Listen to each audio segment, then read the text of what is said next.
Hello everyone. So आजको कभरमा for today's cover am doing green Tara mantra.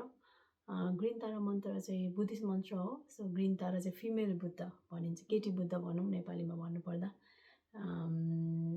So यो मन्त्र चाहिँ किन रिसाइट गर्छ भने चाहिँ हाम्रो जति पनि फियर छ, जति पनि डर छ मनबाट, हाम्रो चाहिँ 21वटा डर हुन्छ भनेर भनिन्छ.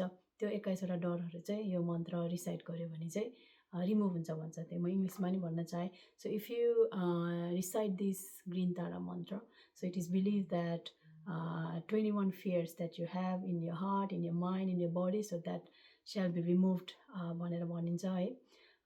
तर मैले यो मन्त्र चाहिँ आफ्नै ओरिजिनल हो. सो आफैले यत्तिकै कहिलेकाहीँ मेडिटेसन ध्यानमा बस्दा म एकदम म्युजिक प्रेमी पनि हो. त्यस्तो हुँदाखेरि चाहिँ यसरी आफैले बिस्तारै कड निकाल्दा गर्दाखेरि चाहिँ आफै मन्त्र को गीत बन्न गयो. So I hope you like it. अरू पनि धेरै मन्त्रहरू छ, त्यो चाहिँ अब म बिस्तारै निकाल्छु. तर आजको लागि चाहिँ ग्रिन तारा मन्त्र है त. अनि यदि तपाईँलाई मनपर्छ भने आँखा चिम्म गरेर एकछिन मेडिटेसन गरे जस्तै आनन्द लिन पनि सक्नुहुनेछ. So if you want it, you can just close your eyes and just take a three deep breaths, जुनले चाहिँ तपाईँलाई प्रेजेन्ट मोमेन्टमा ल्याउनुलाई धेरै हेल्प गर्छ. यदि बिजी माइन्ड छ भने पनि म्युजिकहरूले एकदम शान्त बनाउँछ. मेरो चाहिँ त्यही प्रयत्न छ र I hope you like it.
So I hope you like it. तपाईँहरूलाई मन पर्यो होला। यदि मन पर्यो भने ताली बजाउनुहोस्, होइन यदि मन पर्यो भने सुन्नुहोस्, यसरी अभ्यासहरू गर्नुहोस्। तपाईँलाई मेडिटेसनको बिगिनर्स हो भने या मेडिटेसनमा हुनुहुन्छ भने फर्स्टमा म्युजिक सुन्दा चाहिँ अलिकति माइन्डलाई पनि काम गर्छ।